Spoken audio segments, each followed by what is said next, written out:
Welcome to Trails Worth Hiking, the show that brings you some of the most interesting backpacking and trekking routes in the world. I'm your host, Jeremy Pendry. In the first part of the show, we bring you the story and history of a trail. Then we tell you what it's like to hike the trail and how you can do it. On this episode, we go to the northeastern United States for a wild and remote hike deep into the woods, where we'll pass lakes, skirt marshes, and cross rivers. We'll hike almost 140 miles on a trail that is celebrating its 100th anniversary. We'll be tent camping or staying in lean-tos along the way, even though we're only a few hours' drive from America's most populated city. On this episode of Trails Worth Hiking, we'll travel to the Adirondacks of upstate New York to hike the Northville-Placid Trail.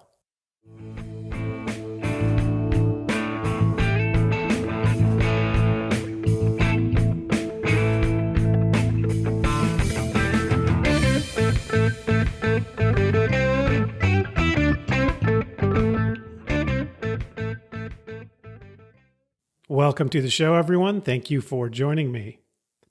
Don't forget to follow us on Instagram at Trails Worth Hiking Podcast.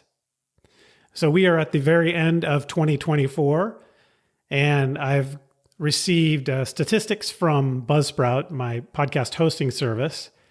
And I want to thank you all for making the podcast, once again, a huge success in 2024. The show is in the top 5% of all the podcasts on the Buzzsprout platform in downloads per episode. So thank you so much for listening. All right, this may surprise you, but the city with the most downloads in 2024 is Sydney, Australia. Thank you, residents of Sydney. That's fantastic. And Seattle, Washington is a close second. The show was listened to in 2024 in 116 different countries. And the most downloaded episode of the year was the Camino de Santiago episode. So that's episode 44. If you haven't listened to it, go back and listen. I put a lot of effort into the history on that one, and I think it paid off. It was really fun to research, and it was really fun to walk through how that pilgrimage route became what it is today. Let's do our Walking the Walk segment where we mention listeners who have hiked a trail after listening to an episode of the show and being inspired to hike the trail. On this episode, we'll highlight Jennifer Gillis. Jennifer hiked the California Riding and Hiking Trail in Joshua Tree, which we featured in episode 5 quite some time ago. And she completed the trail in November. She had allowed 2 nights and 3 days, but rushed through it in 1 night and 2 days after experiencing the worst high winds she'd ever been in. So that can happen in the desert, particularly as you get into late fall and close to winter. She was sure her tent was going to fall over during the night, but somehow it didn't. I think even in episode 5, if I remember correctly, I talked about having some high winds out in Joshua Tree as well. And I think I did that in the winter as well. And I remember having to get up in the middle of the night and batten down the hatches, as it were. And it sounds like Jennifer had some pretty high winds overnight as well. So she rushed through the trail a bit because there were more high winds forecasted, so she ended up doing it more quickly than she had planned. One thing that left a lasting impression on her is the deep sand that you have to hike through on this trail, and that created a lot of muscle pain behind her knee. I don't think I mentioned that during episode 5, but certainly hiking out in the desert is a bit like hiking on a beach at times and can be hard on the body for sure, and it's a lot of extra work. One of the things that's interesting about almost any hike is how the terrain can make the hike more challenging. And you can have to deal with water, for example, or water crossings or severe inclines. But certainly deep sand is another one of those things that can make the miles a lot harder than you would expect them to be. So thanks to Jennifer for reaching out and for sharing her story of being inspired by the show to hike the California Riding and Hiking Trail in Joshua Tree National Park. I posted a few of Jennifer's photos on the Instagram account. If you haven't seen them, go check those out. I want to highlight a Trails Worth Hiking featured mini adventure, which we haven't done in a few episodes, I think. And I want to mention the South Yuba Trail. This is a 20-mile trail in the Sierra Nevada foothills. In November, my good friend Tony Wong and I went out there and hiked the trail. We did it over 2 days, 1 night. There is a trail camp roughly midway through the trail, which is a really convenient place to camp. So we hiked about 10 miles the first day, camped and hiked about 10 miles the second day.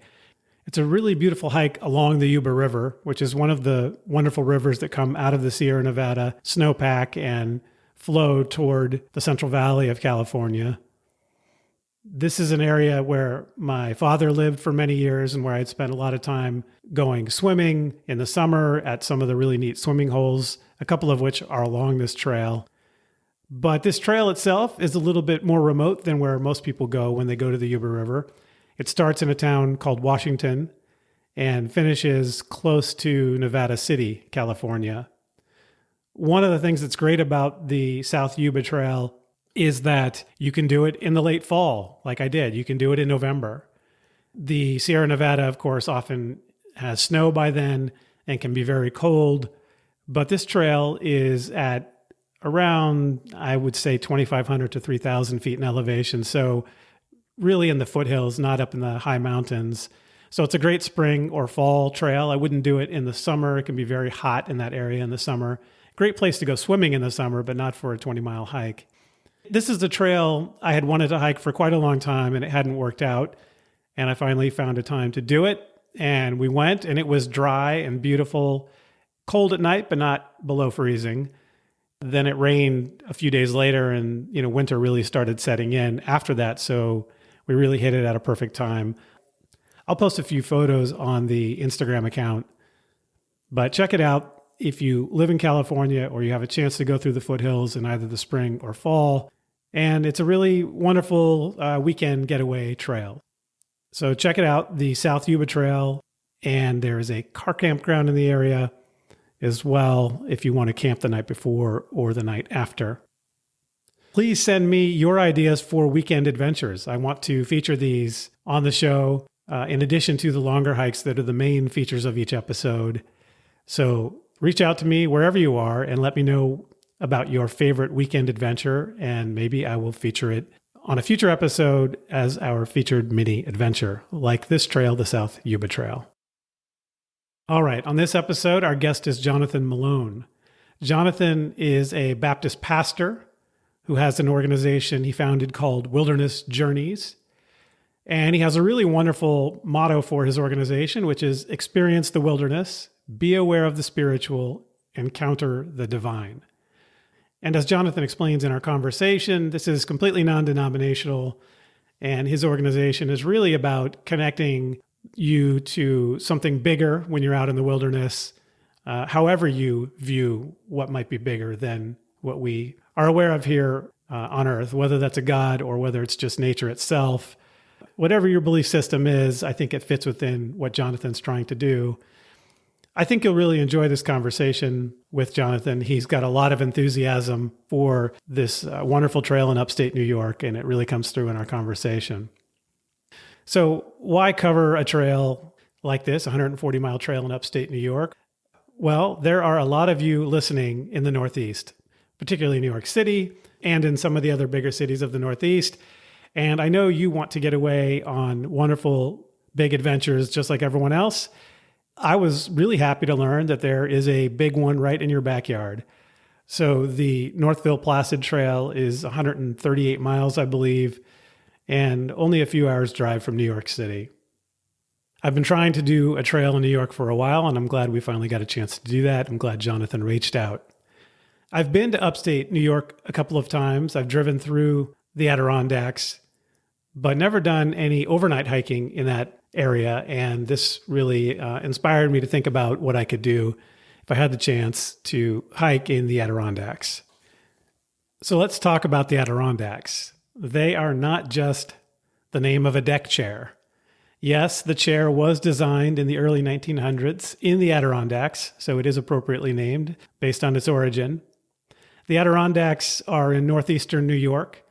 They're a mountain range that's about 160 miles wide, and they are about 5,000 square miles. There are 46 peaks over 4,000 feet, which are called the Adirondacks High Peaks. There's lots of lakes and rivers as well. The rocks that form this area are really old. more than 1 billion years old, and some of them may be even up to twice that old. That said, the mountain range is actually fairly recently formed primarily by glaciation in the last couple million years. This is a heavily forested area. It has lots of pine and spruce, as well as many deciduous trees. Much of the Adirondacks is part of Adirondacks Park, which is a park established in 1892. It has more than 6 million acres. It is the largest park in the contiguous United States, meaning the largest park outside of Alaska, essentially. That said, a little more than half the land in the park is privately owned. There are more than 100 towns and villages within the Adirondacks. There are about 130,000 permanent residents, and quite a bit more if you count seasonal residents. The park gets more than 12 million visitors a year as well. So this is actually something that we've seen more in Europe than in the US, but it's an area that was previously developed and is now protected. So you have wilderness mixed with human settlement. This is a model in lots of parts of the world, though very different than the national park model we have here in the US. But for the state of New York, the Adirondacks Park has worked very well for a long time. People have lived in this area since the end of the last ice age, so starting more than 15,000 years ago. As forests replaced the tundra after the ice age ended, more people began to come to the area. For the last 2,000 years, there's been farming in the area. There's been maize, so corn, types of corn, and beans cultivated in the Adirondacks. During that time period, the peoples who lived there were the Iroquoian people, which are primarily the Mohawk and the Oneida, and that's for the last 1,000 years or so. The first European in the area was Samuel de Champlain, a French person who ended up fighting with the Mohawks at Ticonderoga in 1609. This was not the only time the area experienced conflict. In the French and Indian War in the 1750s, the Adirondacks experienced some fighting. That war, if you look it up, it's an interesting war. It was actually part of a much broader global conflict between the English and the French and various parties on both sides that was in part fought in North America. This was interesting. The French built a Fort Carillon, that they built in response to the British building Fort William Henry.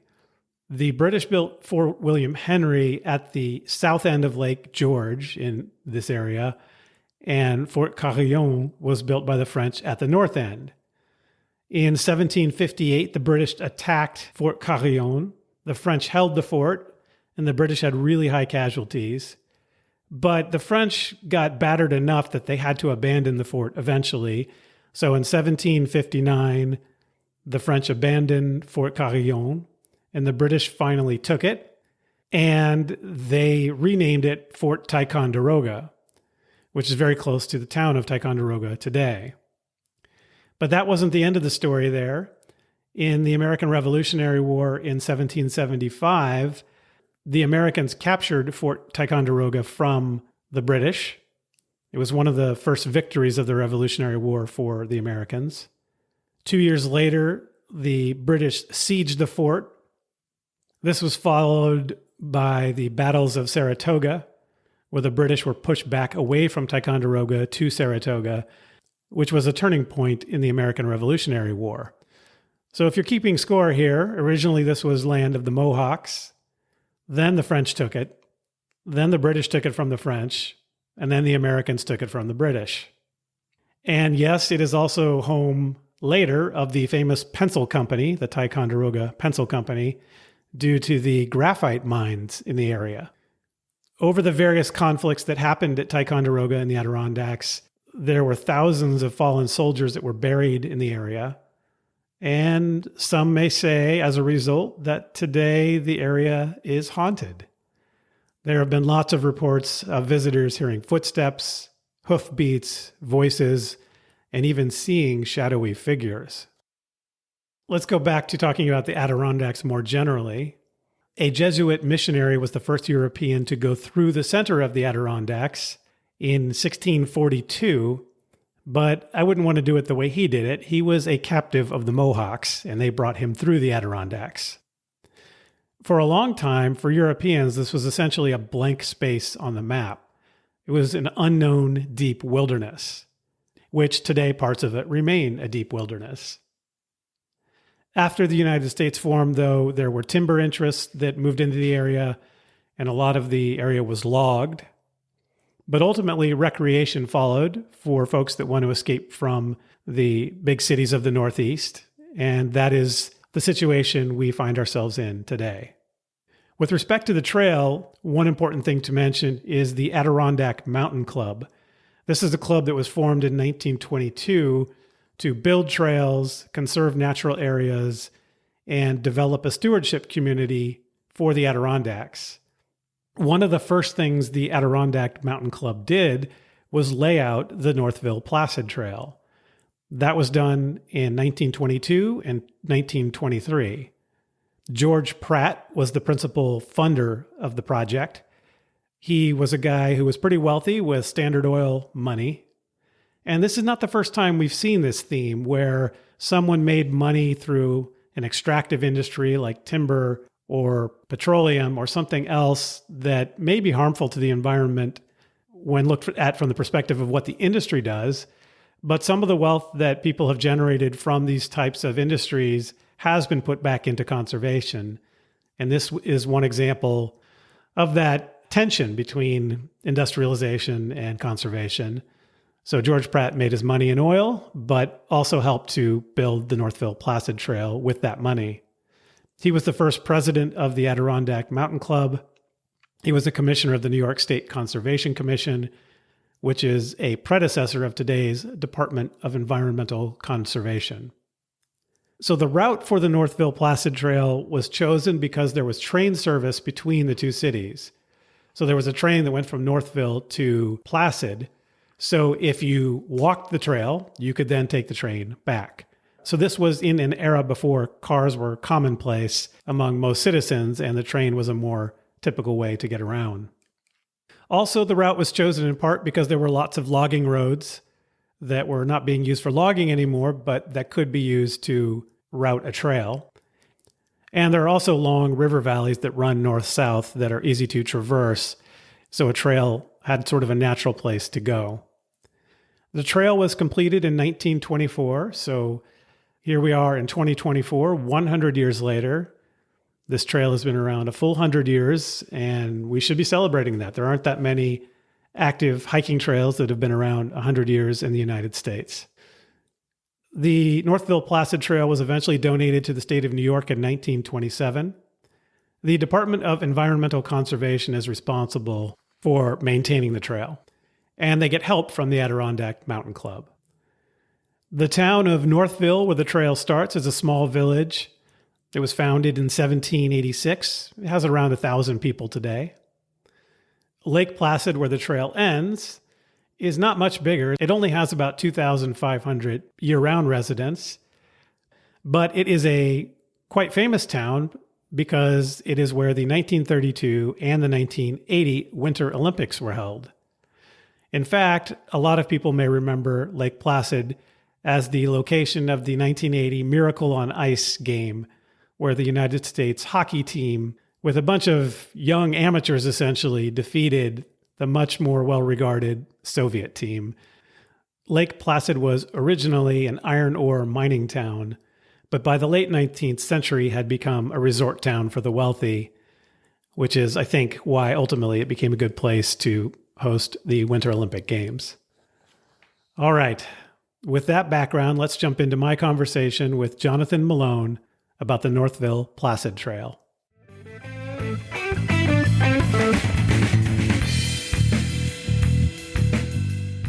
Jonathan Malone, welcome to the show. Thank you for being here. It's a joy and an honor. So, Jonathan, I noticed that you are involved in an organization called Wilderness Journeys, and you are also a pastor. Could you talk a little bit about what that organization is and how that intertwines with you being a pastor as well? Yeah, definitely. So I'm an ordained American Baptist pastor. And if folks want to know the difference between American Baptist and Southern Baptist and all those other things, reach me offline. But been serving churches for over 20 years, and I got to a place where I wanted to change the focus of my work. I do a lot of backpacking and hiking, and I wanted to bring my kind of ministry into the wilderness. So actually, I left the last church I was serving, and I started a company called Wilderness Journeys. So I'm the owner and creator of Wilderness Journeys, and so it's bringing people into the wilderness for 4 or 5 day trips, sometimes 3 days, sometimes day hikes. And the focus is an emphasis on an awareness of the divine. And that's broadly construed. If you go to my website, wildernessjourneys.org, you'll see it's for all faiths and no faiths. I want to be really careful that it's not about me pushing a doctrine, but more me walking with whoever's out there and just having that sense of awe and wonder in the wilderness. Because I think it's so easy to miss that if you're just about getting to the summit or finishing the hike.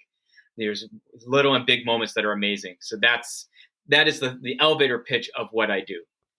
What was the moment or the real impetus that got you to make that switch? Because I could see a lot of pastors never making a switch like that, even if they thought that the wilderness and nature had a real inspiration from the divine or was involved with what they think about and talk about. That's a big jump to go from having a congregation to bringing people out into the wilderness. What was it that drove you to make that change? So I was given a sabbatical at the church I served, which was a real gift. And I took 3 months to backpack in the Adirondacks, to hike in the Adirondacks. There's 46 mountains that are over 4,000 feet. I know for West Coasters, that doesn't seem like a lot, but on the East Coast, it's what we've got. So I spent the summer hiking all of those and also the Northville-Placid Trail. I had been backpacking before, but that really that immersion got me to a place like, I want to get out here more. I started bringing people out there, and my love for being in the wilderness with other people really, really grew more and more and more. So that was growing. My work at the church it's always a challenge. COVID came along. That added to the challenge, and I got to a place where I was not feeling energy about doing the church parish work and more energy about doing the wilderness work. And with my partner is incredibly supportive, and she said, go for it. And so I did make that shift. And been 3 years now, been a bit of a challenge, but so many blessings. It's been so great. And like I said, it really has been people of strong faith and people of no faith. And I try to be as respectful as possible for wherever people are coming from. That's fantastic. I think it's really neat that you've brought those two ideas together in the way that you have. How did you come to learn about the Northville-Placid Trail, and how did you come to ultimately hike the trail? So the first time, it was during my sabbatical, which was, I think it was 2015. And I was looking at, like I said, in the Adirondack Mountains, there are 46 peaks. And as I was just doing research on those mountains, I came across this Northville-Placid Trail. It's a 138-mile trail. And I thought, I've got the summer. Why not add that in the list? So I did my research, and I did that the first time. And when we get into the details, I can share more. But I did it too fast. I took 7 days. I planned for 8, but I just did big days and did it in 7. I had a great time, but it was also just too fast. My blisters had blisters. My aches had aches. It was it was pretty bad. A couple years later, my oldest child, they just did their first year of college, and I had some time, and I said, "You want to hike this with me?" And they said yes. And so we did it together, and we planned for 12 days. We did it in 11. But boy, it was such a different experience to do it in 11 days. But then I had already done it once. I had a sense of it. So back when you did it the first time, what was the process in figuring out how this was going to work? What did you do to go about planning a hike like this? I'm pretty careful about looking at my miles and planning my food. And it's with a trail like that, you kind of have to. So I did look at how many miles a day would I do? Where would I camp every night? Had that planned out. So what meals would I need? I dropped off, then figure out where would I drop a cache, resupply food and other gear. And then the biggest challenge was transportation. Either someone dropped me off at the one end or someone picked me up at the other end. I mean, how more detailed? I can get much more detailed than that. I figured as we go day by day. Well, we can go into some of those logistics in a moment, but I guess I was also thinking about what kind of resources were available. Was there some good blogs, or was there a good book or maps, or what were the kind of resources you pulled together to plan this? Yeah, so the ADK Club, Adirondack Mountain Club, which is a fantastic club, they publish a book, a trail guide. There is also, at least at that time, there was an online guide that had a much more detailed mile by mile description. So I used that. And then National Geographic maps, they have one just for the Northville-Placid Trail. The first time I did it, smartphones were barely a thing, and all trails didn't exist. But I'm a strong, avid believer in paper maps anyway. So that's what I would still do, is I would still get the Northville-Placid map. I also brought as a secondary guide, National Geographic has maps of sections of the Adirondacks, and I pieced together those sections as well, so I would get a different vantage point or viewpoint of those sections, a little bit closer, a little more detailed than just the big, all-encompassing Northville-Placid map. Sometimes those map books for a particular trail, they're great because they have the entire long trail, but they're also a narrow band, and you don't really get a bigger perspective of what the mountains around it are like or what other kind of features are in the area. Exactly. That's why I spent the extra money and had extra maps. You can tell already I'm not an ultralight hiker either if I'm carrying multiple sets of maps that says something. But I'm a big believer in being in paper maps and using that as a real guide. What time of year did you do both of these hikes? Is this pretty much always going to be a summer type of hike, or can you push this into the spring or fall, or what do you think about that? So I did it, the first time I did it the very beginning of July, and it was hot, and the mosquitoes were horrible. The second time I did it mid-June, and it was not as hot, but the black flies were horrible. So people do it in the fall. The spring is tough because you still could have a lot of ice on parts of the trail. Summer's fine. Just know you'll have mosquitoes, but you have more daylight to work with, which is nice. The fall, the mosquitoes are gone. It might be a little bit wetter, but it's still doable. You just have to be aware of the lack of daylight. It just gets darker sooner. But yeah, I did it in the summer both times. Yeah, and it was fine. Just I had a bug net for part of it. Sure. And I've heard rumors about the black flies in the Northeast. They're awful. Yeah, horrible. Absolutely. And they would trade off. Sometimes the black flies would be worse. Sometimes the mosquitoes would be worse. It's like they were working in shifts or something like that. I don't know if they were in cahoots with each other, but they were really, really bad. And I would imagine that rain is always an issue throughout the summer as a possibility in that region as well. Yeah, the first time I did it, I had the first 3 days were just rain. It just rained for 3 days. And, it's going to stop eventually. That's the only consolation you have. It can't do it forever. But the Adirondacks, just everything's damp. The trails are muddy and oftentimes flooded. And that time, a lot of the trails were flooded. There's beaver dam issues. So there's places where we had to take off our shoes and hold our packs above our heads and just go in waist deep water because of beaver dams. And it's just, you accept that. Bring some dry clothes for the end of the day. So you mentioned before that this is a 138-mile trail, which is about 222 kilometers. And then you mentioned the first time you did it, I think it was seven or so days. Yeah. And then the second time, it was how many the second time? 11. 11. Okay. And do you think that's a pretty comfortable pace, that 11-day pace for most people?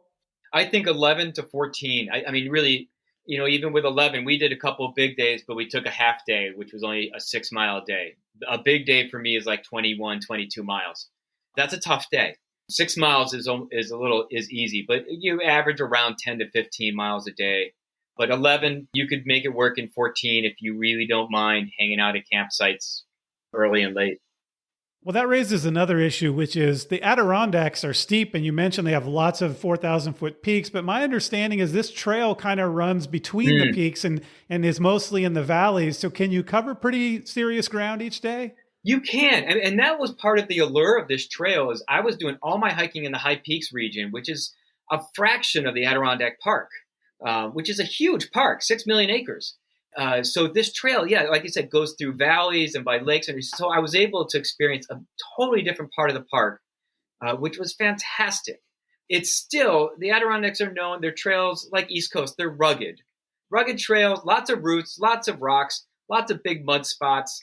Sometimes they're not as obvious to hike. I mean, they're marked pretty well, but there were a couple of places where we were like, I'm not sure where the trail is right now. Mm-hmm. And blowdown is always an issue. And sometimes you've got to take off your pack and scoosh it under a tree and then get on your belly and go under the tree or climb over it. And so there's times when you can just be cruising along and then you just hit some blowdown or you have to do some ups and downs and it slows you down a little bit. but nothing like climbing mountains. What about gear-wise? Is this pretty much standard backpacking gear, or are there any particular gear considerations for hiking in this region this time of year? For the most part, it's pretty standard. Like I said, because everything's wet, I think I'm a big believer in camp clothes. At the end of the day, putting on those clothes that you do not hike in, it just feels good. But also, if your feet are wet all the time, you want dry socks to put on so you don't get trench foot. And that's a real thing. Being ready for that, having a good water purifier. There's plenty of water sources, but you gotta filter it. But otherwise, yeah, I would say that's just standard gear. What's the food storage situation? Do you have critters to worry about? So this part of the Adirondacks, there's always rodents. This part of the Adirondacks, except for the northern section of the trail, bear canisters are not required. I use them all the time because bears go anywhere they want. If you've ever done a bear hang, you know what a pain in the neck that is. So I just bring a bear canister. There's lean-tos everywhere, but like in the White Mountains in New Hampshire, they'll have bear boxes to store your food. Nothing like that in the Adirondacks. You're on your own. We had a couple bobcat incidents, so the bobcats are out there too. They're not really a worry. There's snakes. We did run into a moose, which was really cool.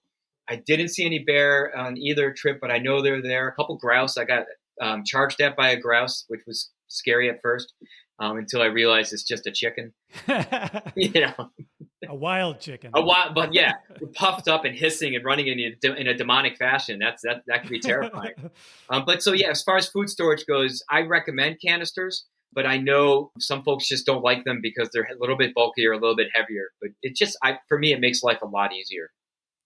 How remote is this trail? And what I mean by that question is you mentioned earlier that you did a resupply. How did you arrange that? And how did you decide where to do the resupply and make that all work? Part of the trail, like the West Canada Lakes area, is some of the most remote parts of the United States east of the Mississippi. So it can get very remote. But then you do walk through a couple of towns, and you actually go right by a post office. So some people do resupply by mailing their food ahead of time to the post office in Paseco. And they're used to that, and they'll hold it for you.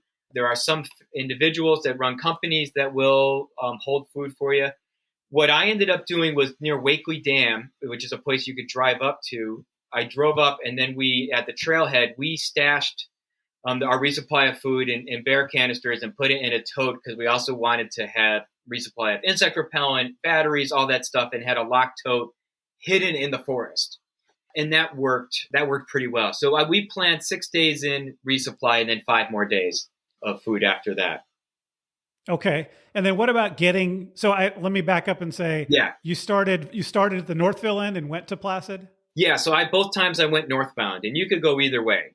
Okay. Was it just the most convenient way to do it, or? So it's a question of, do you want a really nice beginning or a really nice ending? The Northville part of the trail is really lovely. There's a nice ice cream shop there. They have this arch for the Northville-Placid Trail. It's very inviting. And for me, I was like, that's a great place to start.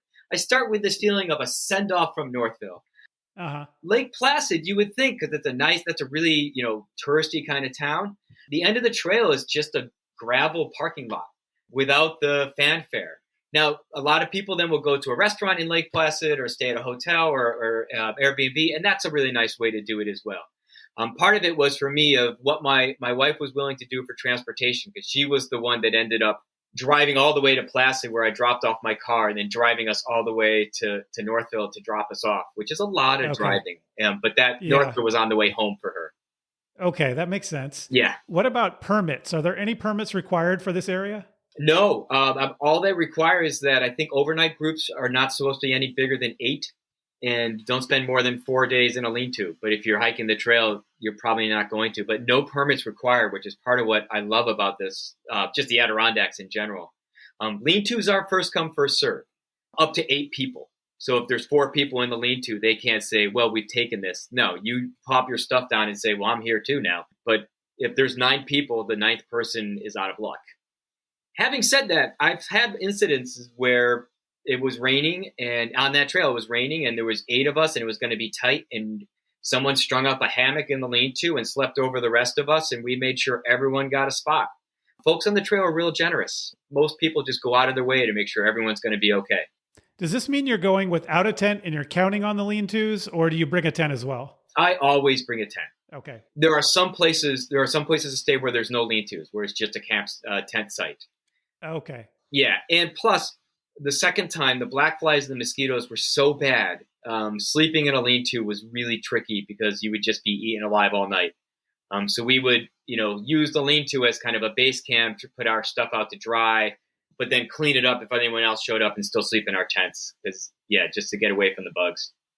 How far apart are the lean-tos? Are they set up to be particularly like a day apart, or are there enough of them where you can kind of make your own schedule and find one pretty easily? For the most part, there's enough of them that you can make your own schedule and find them pretty easily. Yeah, so you can do a big day or a short day. And there are a couple of dispersed camp spots, unofficial ones, that you can find. And in the Adirondacks, as long as it's not labeled, sometimes they have areas labeled no camping because it's overused. As long as you're 150 feet off the trail, you can camp. Okay. It's hard to find a cleared out spot. The woods are dense. It's all second growth. But if you can find a spot, go for it. Hammock camping works well for that, but I use a tent. But the lean-tos are plenty. They're really pushed together nicely. So for someone from the West Coast like me, if I wanted to go out there, what would I expect to see? I want to know a little bit about what does this terrain look like? Yeah. What does this area feel like hiking in? Can you tell me a little bit about the environment? Yeah, so a lot of hardwood forest mixed with some conifers. The stands of trees will change drastically with each quarter of a mile, which is really cool. But mostly of that mix of hardwoods and conifers. So you would expect to see a lot of that. Part of that, there's parts of the trail that's not hiked as much, so a lot of duff on top of the trail, which makes it hard to tell if this is a trail or not. Other places it's easy, but there are some places you're walking on leaves and hoping that's the way to go. Usually you can find a marker. Like I said, a lot of mud. Mm-hmm. I was just in the West Coast at the Stanislaus Forest, which is right near Yosemite. And you have these nice, big, wide trails for horses, a lot of gravel on there. For the most part, nothing like that. The opposite of that. The opposite of that. Yeah. Like really, there's places where you just have to slog through mud. Not all the time, but times. There's a lot of boards to keep you out of marshes. There's one section where I think it's almost a quarter mile of just boardwalk, just two boards that you kind of have to be careful because it got so mossy that you can easily slip. But you're just going through a swampy, marshy area for a while. And there's a couple of places where the beavers are still very active and the trail changes because of just beavers doing what beavers do, and you try to find your best way across. You're going to find a lot of lakes with incredible views and incredible vistas. No bald peaks on that trail, but you'll have a good view of some of the parts of the high peaks, mm-hmm. which are really, really gorgeous. Lots of beautiful rivers and streams that you can camp pretty close to because of the lean-tos are so old. Yeah, just some beautiful, beautiful hiking. So how did you think about an itinerary for this? If someone was planning it, what are the ways to divide this up to pick a sort of day-by-day plan for this hike? For me, it's how many miles do I want to do each day? So I like a 15-mile day for me is a good day. It's not, crazy hard, but it's not too short that I'm end up done early wondering what to do with myself. As long as I start early enough, 15 miles is nice. So I tried to get as close to that as possible, so 15 plus or minus. And most of the lean-tos allowed for that. I think there might have been one day where I had to do a little bit more. And like I said, and then there was one day when I did it with my oldest where we decided just to take a short day and just only do 6, mostly because the place where we stopped was just so beautiful. And we said, let's take a half day here and rest. But that's, unless you're also thinking about, I've got to be done by a certain date. That's how I usually gauge it, is what is my average mileage that I'd like to do. Okay. Could you take us through sort of how this hike went for you, starting in Northville, heading toward Lake Placid? I don't know if we have to go every day by day, but it's sort of, what the terrain, how it changed, what the challenges and things you were seeing along the way were like. Yeah. So, and I'm going to draw more from the second time I did it, where we took 11 days, because I really think that's more humane. Mm-hmm. 7 days was just too fast, and people do it faster, and good on them, but it would hurt. The first day for Northville, you have the first 3 miles are walking through the town, And it's kind of fun because people see you with your backpacks and they know what you're doing. Yeah. And that town has been really gracious in accepting, being a terminus for the trail. That reminds me, this is the 100th anniversary of this It is trail, I think, this right. year. Yeah. So these little towns along the way they've really incorporated this trail as part of their zeitgeist for a long time.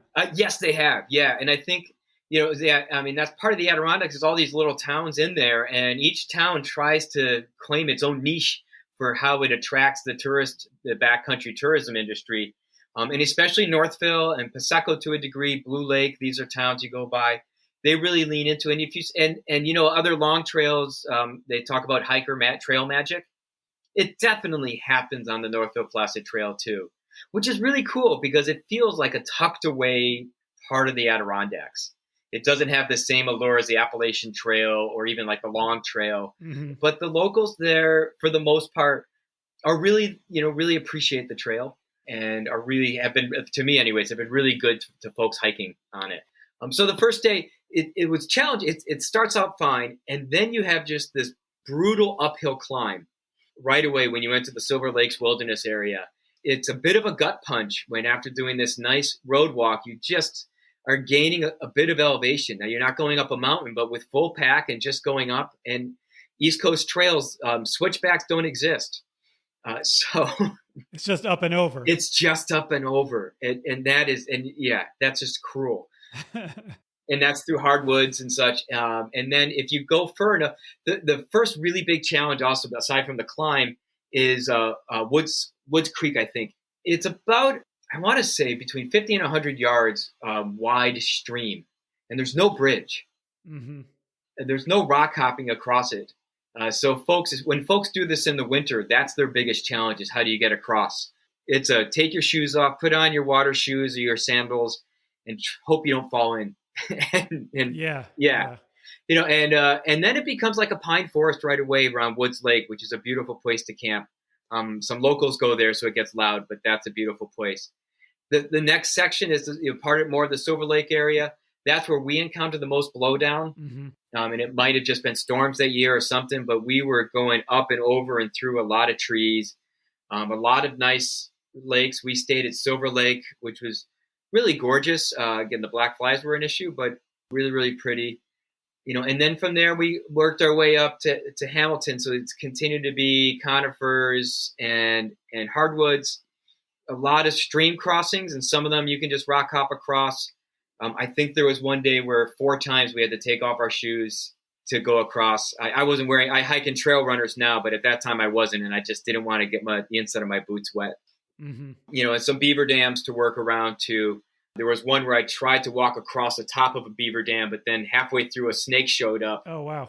So I changed my mind and backed up and went waist deep through water instead because the snake wins.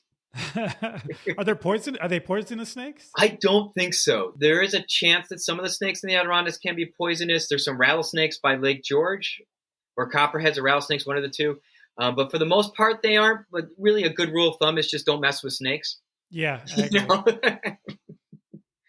So then Hamilton Lake is, another Hamilton stream lean-to is another beautiful lean-to with a stream right nearby. The majority of the lean-tos are very close to a good water source and have either an outhouse or in the Adirondacks, they have thunder boxes. And I know they have thunder boxes elsewhere, but just in case the listeners don't know, it's just a box on top of the hole. Right. And you just sit on that. And I kind of prefer it. It doesn't smell as bad. Yeah, a little bit more open air. A little more open air, as long as it's not raining. So, but after that, then you're in the town of Paseko. That's about a 3-mile road walk as well. It's not fun. You can go a little bit off the road, off the trail to get to, there's an inn nearby. Sometimes there's an ice cream stand that you can go stop at. When I did it, they weren't open. So we just put our heads down and trucked through the 3 miles of road walk. It's kind of part of the trail. You deal with it. But that is a place, Paseko, the post office is a nice place to dump some garbage. Like I said, some people do a resupply there.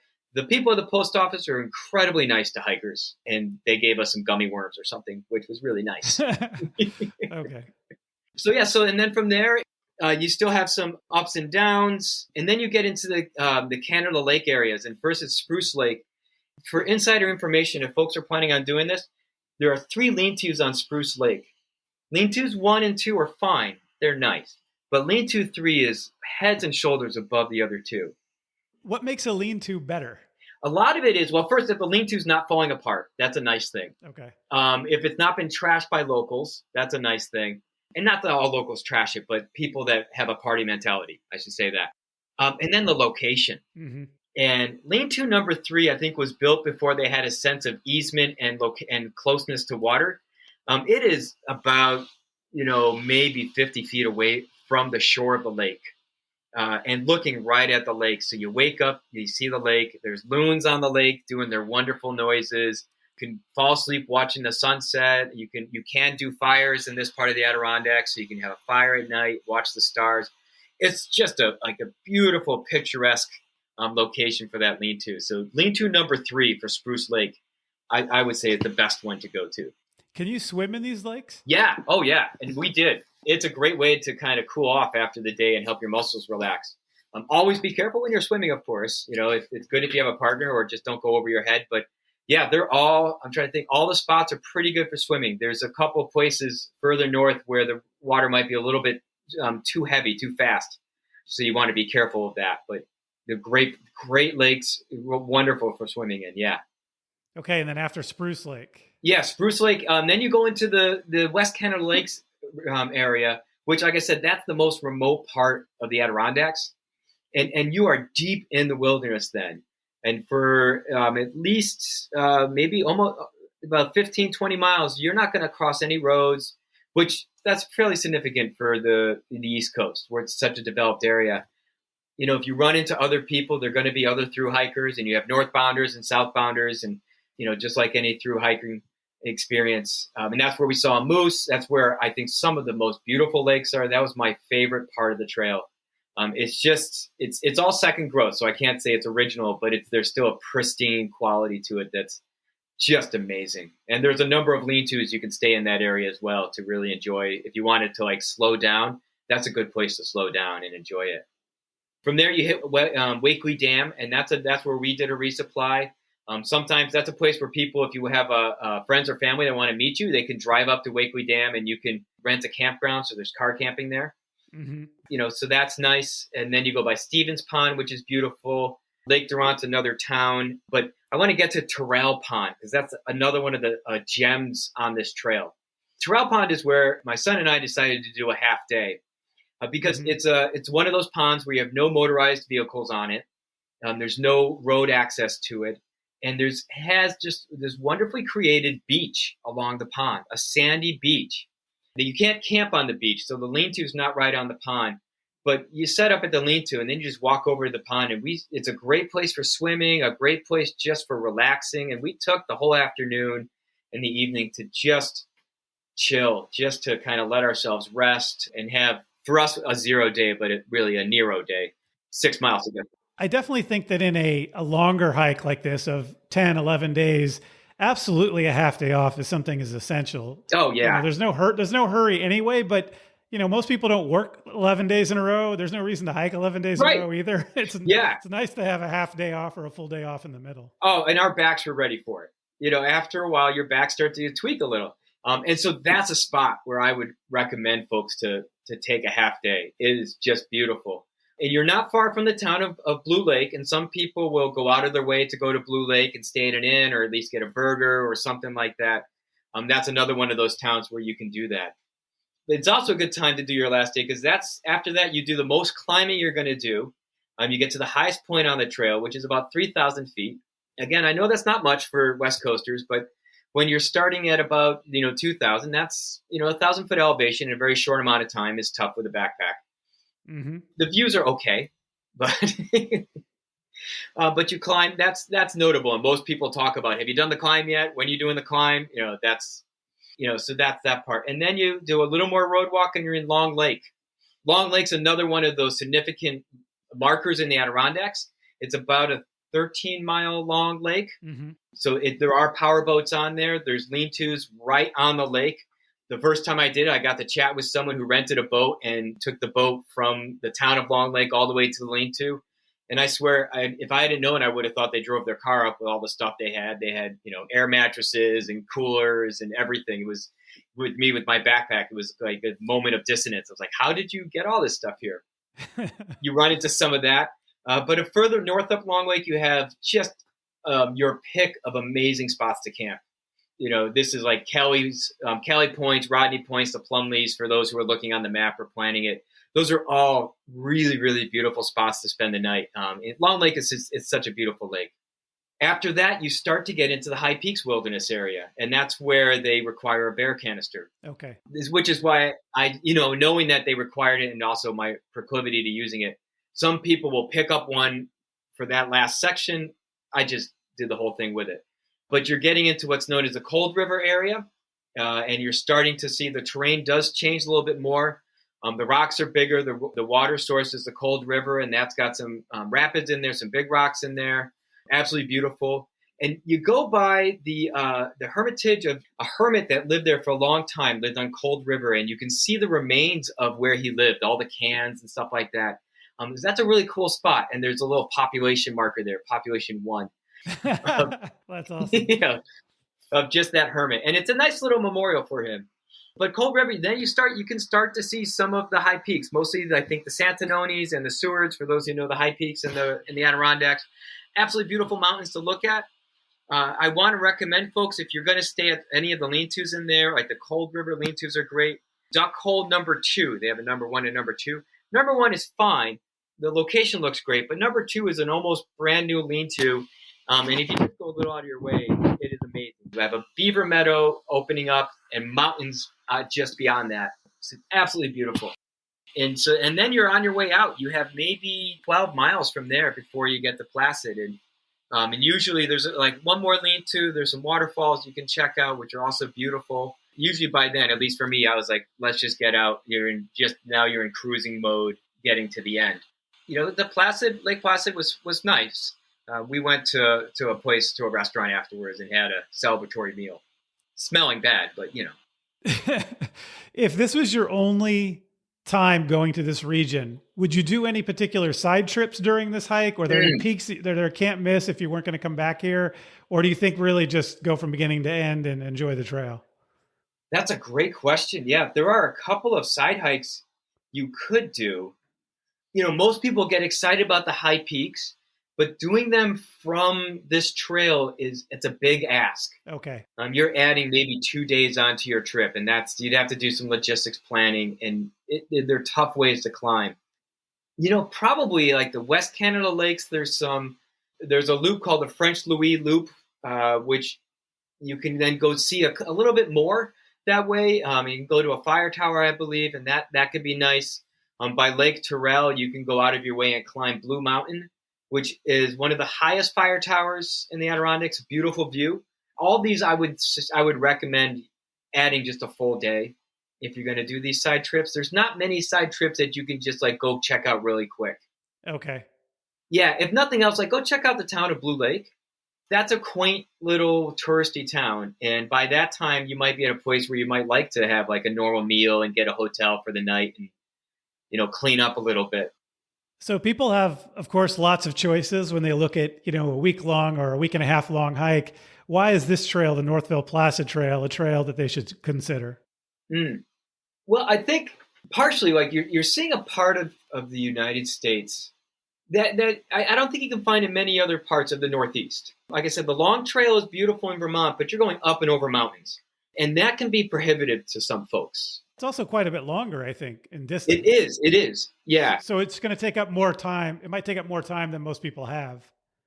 Right. Exactly. Yeah. So that can become a problem. This one, it's just that, and you can section hike it too, because like you can get picked up at Wakely Dam, you can get picked up at Paseco, and a lot of people section hike it. And I think that's a great way to do it. But I would also say just being able to see a part of the Northeast that's not mountainous, but it's just lakes and streams and glens and meadows. It's hard. I'm hard pressed to think of other places on the Northeast that have that. Accessibility is a little tricky, but you can fly into Albany and get a shuttle from Albany to Northville, and there are shuttle services that will pick you up and drive you back. So there are services that will make it possible. I think it's a very doable 2-week trip. If you are an ultralighter or just like going really fast, you can do it in a week. It's a different kind of enjoyment, I would Sure. say. And you did two different versions of this. One that was more like an ultralight speed, even though you're not an ultralight hiker, Yeah. and the other a little bit slower. As you look back on those two hikes, is there a particular moment of the two different hikes, maybe just that really stands out for you as, that made it all worth it for you, or the way you'll remember this trip? So, I mean, there's something about solo hiking where we get into our own head. And when I love doing solo hiking. I know there's safety issues, so we can talk about that another time. Things to do, but when I solo hike, I'm in my happy place, but I'm also in my angry place sometimes, or sometimes my sullen place. And I was, this was like probably day 4, and I was at a place where I'm like, I don't like this anymore. I'm not enjoying this. And then I started getting angry at myself. What's wrong with you? You did all this to get out here.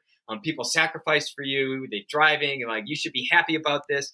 And I got to Terrell Pond where I talked about, but it was only 4:30 in the afternoon, and I thought, there's no way I'm stopping now. 4:30 is way too early. And so I started hiking angry, which is a weird way to hike. And I got in this mental, I'm just going to hike until it's dark and then eat supper and go to sleep. I'm done feeling good. And that's dumb. That's a dumb way to hike. But that's where I was in my headspace. And so I'm pushing myself. And by 6 o'clock, I thought, this is stupid. I'm going to get hurt. I need to stop. So I start looking for a good place. And nothing's showing up. And then all of a sudden I walk out into this meadow with a stream going through it, a bridge over the stream. And right before the meadow was a clearing. And it was almost like I was just getting smacked in the back of the head saying, dummy, stop here. And it was like just opening this awe and this wonder of like, this is why I do this. Yeah. To go to these beautiful places, to have these awe moments.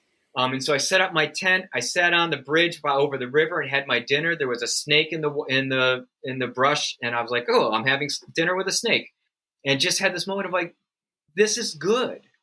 That was a moment. The sun was setting, and it was that golden hour. It was beautiful, absolutely beautiful. So that was a moment. I love that story because, people couldn't see me, but I was shaking my head and smiling the whole time you were telling that story. Because I've had that kind of experience before where, you like you said, you put a lot into being able to get out there, and then you go through it. And if you're unhappy or pissed off, you feel guilty for being that way. And then you have these moments where you're like, oh yeah, this is why I'm here. Right. Now I remember. Yeah. And sometimes that just getting your head back in that headspace can last for a few days even, where you'll then be in a much better place for quite some time on the trail. Oh, it turned the trip around for me completely. Yeah.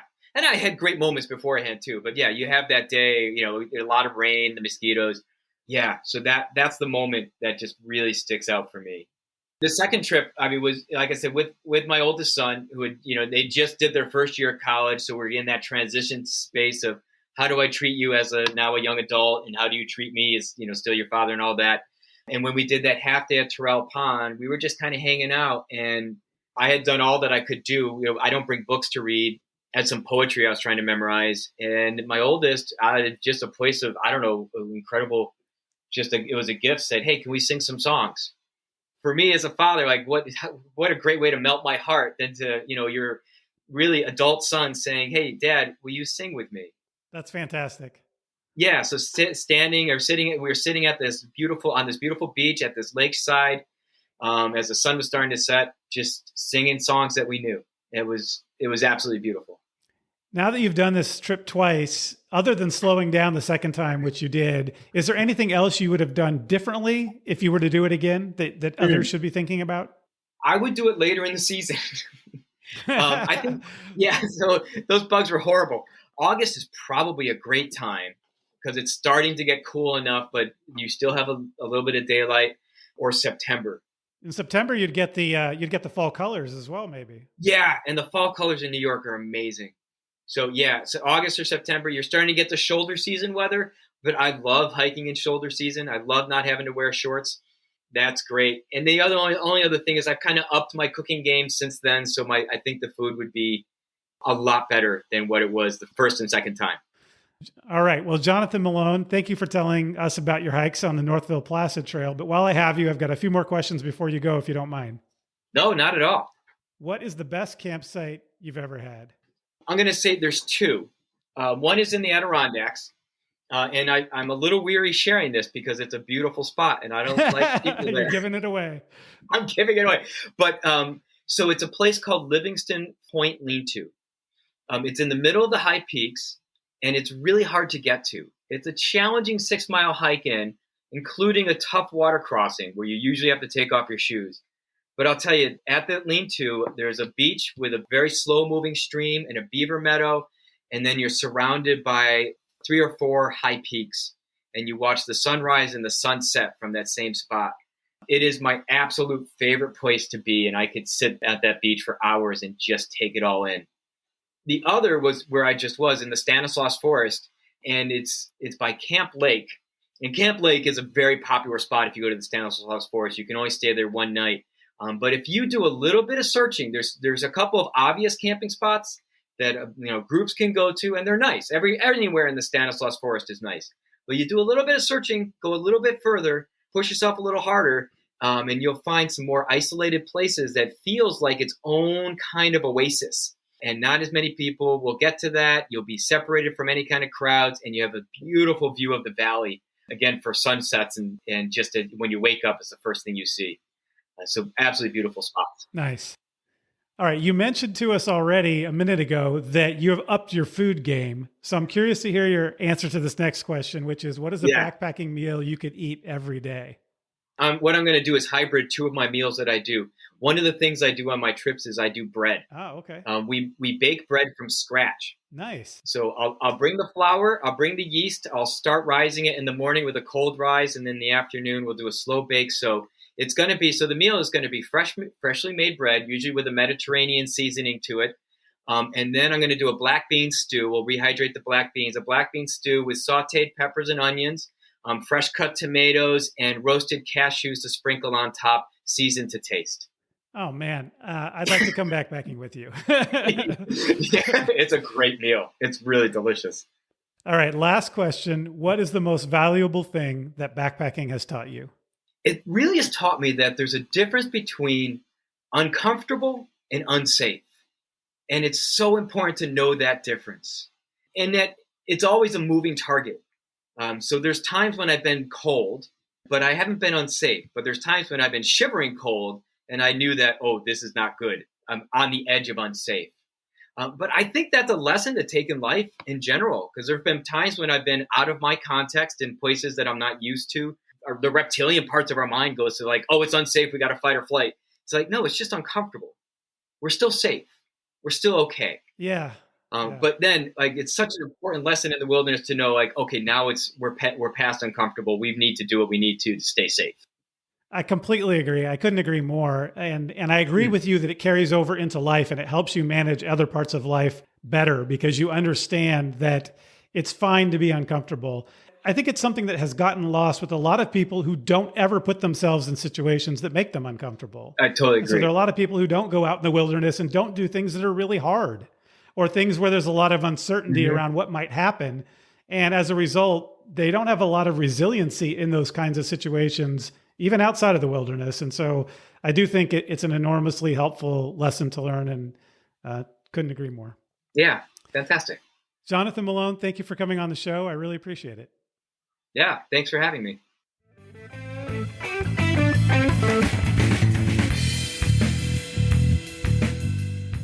Thanks again to Jonathan Malone for coming on the show. I hope that Jonathan and I have inspired you to hike the Northville-Placid Trail. And if you've enjoyed this episode, tell a friend about it, or better yet, give us a good review on whichever podcast service you use. And keep in mind that this podcast is entertainment and meant to spark your interest. If you decide to hike the trail, do your own research. Like anything else worth doing, outdoor adventure has risk. So when you go, pack your common sense. And when you get back, tell me how it went. Before we go, I want to remind you just one last time. I know we're at the very end of December, right around the holidays here, but Outdoor Herbivore still has the Trails Worth Hiking Colorado Trail meal packet available.